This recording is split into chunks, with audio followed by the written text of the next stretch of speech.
ఉత్తర Korea నుంచి ఒక సంచలన వార్త ప్రపంచాన్ని ఒక్కసారిగా కిమ్ ఉలిక్కిపడేలా చేశారు. భారీ యుద్ధ నౌకపై నుంచి క్రూయిజ్ మిసైల్స్ పరీక్షలు నిర్వహించారు. ఆ యుద్ధ నౌక బరువు సుమారు 5,000 టన్నులు. క్రూయిజ్ క్షిపణుల ప్రయోగంతో శక్తిని చాటాడు కిమ్. నాంపో హార్బర్లో భారీ ఎత్తున క్షిపణి పరీక్షలు జరిగాయి. కార్యక్రమాన్ని స్వయంగా కిమ్ పర్యవేక్షించారు.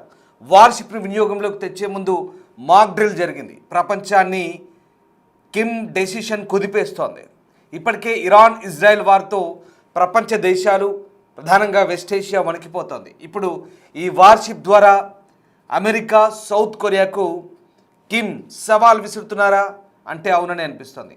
అమెరికా నెక్స్ట్ టార్గెట్ ఉత్తర కొరియా అవుతుందా అనే అనుమానాల నేపథ్యంలో అమెరికా గనక తమ జోలికి వస్తే కిమ్ ఊరుకుంటాడా అనేది ఇప్పుడు ఆసక్తికర చర్చ. అందుకు సమాధానంగానే కిమ్ ఈ మిసైల్స్ పరీక్షలు నిర్వహిస్తున్నట్టుగా ప్రస్తుతం మనకు అర్థమవుతుంది.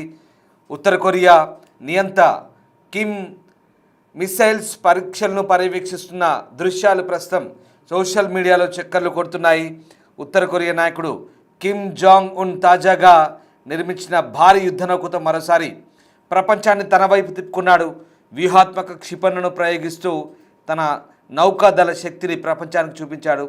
అధికారిక సమాచారం ప్రకారం సుమారు 5,000 టన్నుల బరువు కలిగిన కొత్త యుద్ధ నౌకను వినియోగంలోకి తీసుకొచ్చే ముందు ఈ ప్రయోగాలు నిర్వహించారు.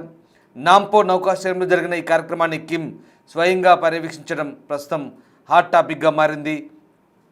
ఇక ఈ యుద్ధ నౌకను పరీక్షించేందుకు ఇందులో నుంచి సముద్రం మీదున్న లక్ష్యాలపై దాడి చేసే క్షిపణులను ప్రయోగించారు. ఈ పరీక్షల ద్వారా కొత్త నౌక యుద్ధ సామర్థ్యాన్ని ప్రపంచానికి చూపించామంటూ ఉత్తర కొరియా ప్రభుత్వ మాధ్యమాలు వెల్లడిస్తున్నాయి. ఈ అంశంపై కిమ్ కూడా స్పందించారు. ఈ నౌక తమ దేశ సముద్ర రక్షణకు కొత్త ప్రతీకగా నిలుస్తుందంటున్నారు. అలాగే నీటి అడుగు నుంచే కాకుండా నీటి పైభాగం నుంచి కూడా దాడి చేసే శక్తి తమ నావికా దళానికి ఉందంటూ వెల్లడించారు. ముఖ్యంగా సముద్ర దళాన్ని అణు ఆయుధాలతో బలోపేతం చేసే ప్రక్రియ సంతృప్తికరంగా సాగిందంటూ కిమ్ చెప్తున్నారు. మీరు చూసిన దృశ్యాలు ఉత్తర కొరియా నియంత కిమ్ ఒంగ్ జాన్, ఉత్తర కొరియా అధ్యక్షుడు కిమ్ క్షిపణి పరీక్షలు జరుపుతున్న ప్రదేశం నుంచి వాటిని పర్యవేక్షిస్తున్న దృశ్యాలు చూస్తున్నాం. నాంపో హార్బర్ నుంచి ఈ మాక్ డ్రిల్స్ జరిగాయి. 5,000 టన్నుల పేలోడ్ మోసుకుపోగల ఈ మిసైల్స్ విజయవంతంగా పరీక్షించినట్టుగా ఉత్తర కొరియా మీడియా సంస్థలు చెప్తున్నాయి. దానికి సంబంధించిన దృశ్యాలు మనం చూస్తున్నాం.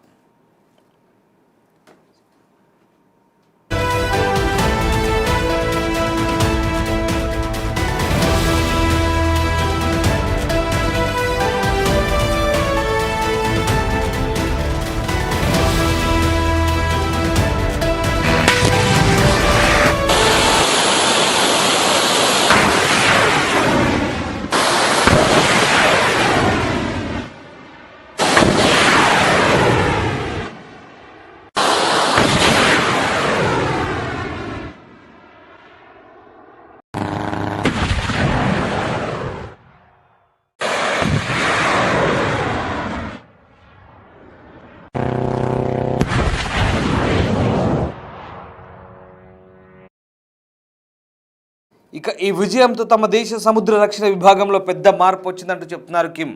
దాదాపు 50 సంవత్సరాలుగా సాధించలేని స్థాయిలో ఇప్పుడు సముద్ర సార్వభౌమత్వాన్ని రక్షించే శక్తి పెరిగిందంటున్నారు. కొత్తగా నిర్మిస్తున్న యుద్ధ నౌకల శ్రేణిలో ఇది తొలి నౌకగా భావిస్తున్నట్టుగా వెల్లడించారు. ఈ నౌకను పరిశీలించేందుకు కిమ్ 2 రోజుల పాటు నాంపో నౌకాశ్రయాన్ని సందర్శించారు. ఈ కొత్త ఆయుధం ప్రస్తుతం ప్రపంచాన్ని కుదిపేస్తోంది. ఇక అమెరికా దక్షిణ కొరియా నుంచి వస్తున్న ఒత్తిడిని ఎదుర్కోవాలంటే శక్తివంతమైన నిరోధక శక్తి అవసరమని ఉత్తర కొరియా భావిస్తోంది. చాలా కాలంగా ఆ విషయాన్ని చెబుతూ వస్తోంది. అందుకే అణు ఆయుధాలు, క్షిపణులు, నౌకాదళ శక్తి అభివృద్ధికి ఆ దేశం నిరంతరం ప్రాధాన్యత ఇస్తోంది. తాజా క్షిపణి పరీక్షలతో ఉత్తర కొరియా సముద్ర రక్షణ వ్యవస్థలో కొత్త దశ ప్రారంభమైందనే సందేశాన్ని ప్రపంచానికి పంపించినట్టుగా మనకు అర్థమవుతుంది. ఉత్తర కొరియా నిర్వహించినటువంటి ఈ పరీక్షలు ఏవైతే ఉన్నాయో ప్రస్తుతం ప్రపంచవ్యాప్తంగా చర్చనీయాంశంగా మారిన పరిస్థితి. కిమ్ జోంగ్ ఉన్ ఆధునీకరించబడ్డ నావికాదళ యుద్ధ నౌకను సందర్శించి క్షిపణి పరీక్షను పరిశీలించినట్టుగా స్థానిక కొరియన్ మీడియా సంస్థలు చెప్తున్నాయి. ఈ డెస్ట్రాయర్ లేదా అంతకంటే ఎక్కువ ఎత్తున్నటువంటి 2 నౌకలను ప్రతి సంవత్సరం నిర్మించాలని కూడా ఆయన పిలుపునిచ్చినట్టుగా చెప్తున్నారు. ఈ పరీక్ష మార్చి 4న జరిగినట్టుగా ఉత్తర కొరియా మీడియా సంస్థ KNCA నివేదించింది. ఇక క్షిపణి పరీక్షను పర్యవేక్షించడానికి దాదాపు 5,000 టన్నుల బరువున్న డెస్ట్రాయర్ను దాంట్లో లోడ్ చేసినట్టుగా చెప్తున్నారు. ఇక కిమ్ జోంగ్ ఉన్ ప్రకారం ఆ దేశ నావికాదళం ఇప్పుడు అత్యంత శక్తివంతమైనటువంటి దాడి సామర్థ్యం కలిగినట్టుగా ఉత్తర కొరియా రాష్ట్ర వార్తా సంస్థ KCNA నివేదిస్తోంది. గత నెలలో జరిగిన పాలక పార్టీ 9వ కాంగ్రెస్ అంటే ఆ పాలక పార్టీ జనరల్ బాడీ సమావేశంలో అంగీకరించిన కొత్త జాతీయ పంచవర్ష ప్రణాళికలో భాగంగా పసిఫిక్ మహాసముద్రంలో ఉత్తర కొరియా నావికా దళాన్ని ఆధునీకరించడం, అలాగే ఆ దేశ సముద్ర శక్తిని పెంచడం వంటి అంశాలపై తీర్మానాలపై చర్చ జరిగింది. ఇక వీటి గురించి కిమ్ కొత్త పిలుపునిచ్చారు. కొత్త పంచవర్ష ప్రణాళిక కాలంలో ప్రతి సంవత్సరం ఈ డెస్ట్రాయర్ క్లాస్ క్షిపణులు లేదా అంతకంటే ఎక్కువ అప్డేటెడ్ వెర్షన్లను ప్రతి సంవత్సరం 2 తయారు చేసేందుకు సంసిద్ధంగా ఉండాలంటూ ఆయన తమ రక్షణ రంగ నిపుణులకు సూచించారు. ఆ దేశ అధ్యక్షుడు కిమ్ బుధవారం 2 రోజుల పర్యటనలో భాగంగా నాంపో షిప్ యార్డ్లో ఉన్నారు. మంగళవారం బుధవారం 2 రోజులు కూడా ఆయన అక్కడే ఉన్నారు. ఈ పరీక్షలు 4వ తేదీన జరిగినట్టుగా తెలుస్తోంది. ఉత్తర కొరియా డెస్ట్రాయర్లకు చోహాన్ నౌక పేరు పెట్టింది. సో ఆ రకంగా ప్రస్తుతం ఆ నౌక నుంచి ప్రయోగిస్తున్నటువంటి మిసైల్ టెస్ట్లను కిమ్ ఉంగ్ జోన్ ఎంతో టీవీగా దర్జాగా అక్కడి నుంచి వాటిని వీక్షిస్తున్న దృశ్యాలు చూస్తున్నారంటూ ఆ దేశ మీడియా చెప్తుంటే కిమ్ ఎంత ఆయుధ సంపత్తి పెంచుకోవడంలో ఆసక్తిగా ఉన్నారో మనకు అర్థమవుతుంది. అసలు ఆ దేశంలో ఏం జరుగుతుందో ఆ దేశ మీడియా చెప్తే తప్ప తెలియదు. బయట ప్రపంచానికి ఉత్తర కొరియాలో ఏం జరుగుతుందో తెలియదు, అక్కడ ప్రజలు ఎలా ఉంటున్నారో తెలియదు, అక్కడ సైనికుల గురించి తెలియదు, అక్కడ సామాన్య ప్రజల జీవిత విధానం గురించి తెలియదు, వాళ్ళ జీవన శైలి గురించి తెలియదు. అక్కడ ఫోటోగ్రఫీ బంద్, వీడియోగ్రఫీ బంద్. ముఖ్యంగా విదేశీ పర్యాటకులకు అనేక ఆంక్షలు ఉంటాయి. అసలు పర్యాటకులు ఎవరు ఆ దేశంలో అడుగుపెట్టడానికి కూడా సాహసం చేయరు. ఎందుకంటే అంత నిర్బంధ పాలన, అక్కడి ప్రజలు దుర్భర పరిస్థితులు గడుపుతున్న ఆ దేశ రక్షణ రంగాన్ని మాత్రం $1 బిలియన్ ఖర్చు పెట్టి కిమ్ డెవలప్ చేస్తుంటాడు. ఆ దేశం ఆర్థికంగా దివాలా తీసినా, ఆ దేశంలో పరిస్థితులు బాగాలేకపోయినా, దారిద్ర్యం వెంటాడుతున్నా, దేశంలో దుర్భర పరిస్థితులు, ద్రవ్యోల్బణం ఉన్నా, లేదా ఆ దేశంలో తిండికి కరువు ఉన్నా కానీ ఆయుధాలకు మాత్రం కొదవ లేకుండా కిమ్ చూసుకుంటారు. ఇక తనకు అనుకూలమైన వ్యక్తుల్ని అక్కడ సైనిక జనరల్గా పెడతారు. ఏమాత్రం తేడా వచ్చినా కిమ్ వాళ్ళందరినీ సైనిక జనరల్ను, ఉన్నత పదవుల్లో ఉన్న వ్యక్తులను కూడా నిర్దాక్షిణ్యంగా చంపుతారని ఒక టాక్ ఉంది. తన విశ్వాస పాత్రులుగా ఉన్న వాళ్ళని ఆయన నియమించుకుంటారు. ఒకవేళ ఏమాత్రం తేడా వచ్చినా వాళ్ళని చంపి కుక్కలకు కూడా ఆహారంగా వేస్తారంటూ గతంలో చాలామంది చెప్పుకొచ్చారు. అలాగే ఆయన వెంట తీసుకొచ్చిన వ్యక్తుల్ని కూడా భుజం మీద చెయ్యేసి తీసుకొచ్చి అక్కడే చెయ్యి తీసి ఆయన వదిలేస్తే కింది నుంచి అలాగే అటు నుంచి అటే జారిపడి ముక్కలు ముక్కలుగా బ్లేడ్లతో కట్ చేయబడ్డట్టుగా కొన్ని వీడియోలు కూడా మనం చూసాం. అంటే అంతటి మూర్ఖమైనటువంటి ఆలోచన కలిగిన వ్యక్తిగా, అంత క్రూరమైనటువంటి ఆలోచన కలిగిన వ్యక్తిగా కిమ్కు పేరుంది. అంతేకాదు విదేశీ పర్యటనలు వెళ్ళిన ఆయన సొంత ట్రైన్లో వెళ్తారు, సొంత బలగంతో వెళ్తారు, సొంత సెక్యూరిటీతోనే విదేశాల్లో కూడా ఆయన తిరుగుతారు. అంతెందుకు ఆయన కూర్చునే కుర్చీతో సహా, ఆయన కూర్చునే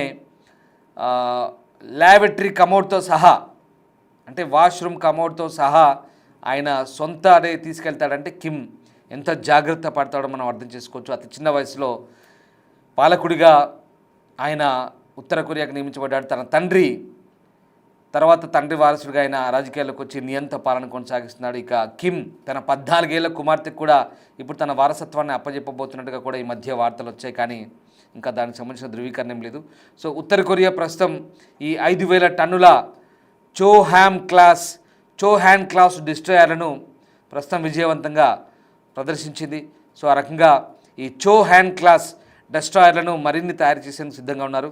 సో మొత్తం ఇవన్నీ కూడా బాలిస్టిక్ అలాగే క్రూయిజ్ క్షిపణులను దీని ద్వారా ప్రయోగించవచ్చు. ఇది విధ్వంసక నావికా ఆయుధాలను కలిగి ఉంటుంది. అలాగే ఈ నౌకను రష్యా సహాయంతో లేదా సాంకేతిక ఇన్పుట్తో తయారు చేసి ఉండవచ్చని దక్షిణ కొరియా సైనిక అధికారులు భావిస్తున్నారు. సో ఆ రకంగా ఇప్పుడు ఇది మార్చ్ 3న జరిగినటువంటి ఆర్మీ స్నిప్పర్ల పోటీకి కిమ్ హాజరైన చిత్రాలను కూడా ఆ కేసీఎన్ఏ అంటే లోకల్ మీడియా విడుదల చేసింది. నియంత్ర సైనిక అభివృద్ధికి ప్రాధాన్యత ఇస్తూనే అమెరికా మరియు దాని మిత్ర దేశాల నుంచి రెచ్చగొట్టే చర్యలను ఆయన వాళ్ళకు షాక్ ఇచ్చేందుకే ఈ పరీక్షలు జరిపినట్టు తెలుస్తుంది. ముఖ్యంగా కిమ్ ఉత్తర కొరియాకు దక్షిణ కొరియాకు పడదు.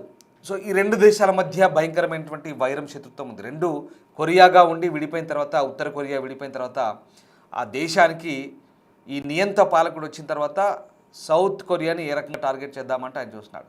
సౌత్ కొరియా నుంచి ఒప్పుంది. సౌత్ కొరియా డెవలప్ అయింది బ్రహ్మాండంగా. సౌత్ కొరియా ఇవాళ ప్రపంచ వాణిజ్యంలో దూసుకుపోతుంది. అంతేకాదు ఒక అభివృద్ధి చెందిన దేశాల సరసన ఉంది. కానీ ఉత్తర కొరియా మాత్రం ప్రజలు దౌర్భాగ్యంలో ఉన్న, దారిద్ర్యాన్ని అనుభవిస్తున్న కిమ్ లాంటి నియంత పాలకుడి చేతిలో అక్కడ ఏం జరుగుతుందో తెలియని పరిస్థితి. సైనిక సంపత్తి, ఆయుధాలు మాత్రం భారీగా తయారు చేసుకుంటున్నారు. కిమ్ ఆలోచన ఒక విధ్వంసంతో కూడినటువంటి ఆలోచన. కిమ్ లాంటి ఒక ప్రమాదకరమైనటువంటి నేత ప్రపంచంలో మరెవరూ లేరంటూ కూడా కొన్ని వాదనలు వస్తాయి. అలాంటి కిమ్కు సరైన మొగుడు అమెరికానే అంటూ కూడా కొంతమంది రకరకాల వార్తలను కూడా సర్క్యులేట్ చేస్తుంటారు. ఇక్కడ అమెరికా నుంచి థ్రెట్ పొంచి ఉన్న నేపథ్యంలో, అమెరికా నుంచి ముప్పు పొంచి ఉన్న నేపథ్యంలో కిమ్ అమెరికాకి ఇప్పుడు సమాధానం చెప్పే దిశగా ఈ మిస్సైల్ను తయారు చేశారంటూ చెప్తున్నారు. కిమ్ రష్యాతో సన్నిహితంగా ఉంటాడు, కిమ్ చైనాతో సన్నిహితంగా ఉంటాడు. కిమ్ ఆలోచన విధానం వేరు, కిమ్ మాట తీరు వేరు. కిమ్ హెచ్చరికలు జారీ చేస్తారంటే కూడా అదే స్థాయిలో ఆయన ఆలోచన విధానానికి అద్దం పట్టేలా ఉంటాయి. సో ఇప్పుడు ఇరాన్, ఇజ్రాయెల్, అమెరికా వార్ జరుగుతున్న ఈ సందర్భంలో కిమ్ ఈ క్షిపణి పరీక్షలు చేయడం ప్రాధాన్యత సంతరించుకుంది. ఇది దక్షిణ కొరియాను, అమెరికాను ఉద్దేశించే కిమ్ ఈ ప్రయోగాలు చేసినట్టు చెప్తున్నారు. ఇక అమెరికా నెక్స్ట్ టార్గెట్ ఉత్తర కొరియా కాబోతుంది, నార్త్ కొరియా కాబోతుందంటూ వార్తలు వస్తున్న నేపథ్యంలో కిమ్ ఈ మిస్సైల్ టెస్ట్ ద్వారా అమెరికాకి అలాగే తన శత్రుదేశమైన సౌత్ కొరియాకి ఈ రకమైనటువంటి సంకేతాలు పంపినట్టుగా విశ్లేషకులు భావిస్తున్నారు.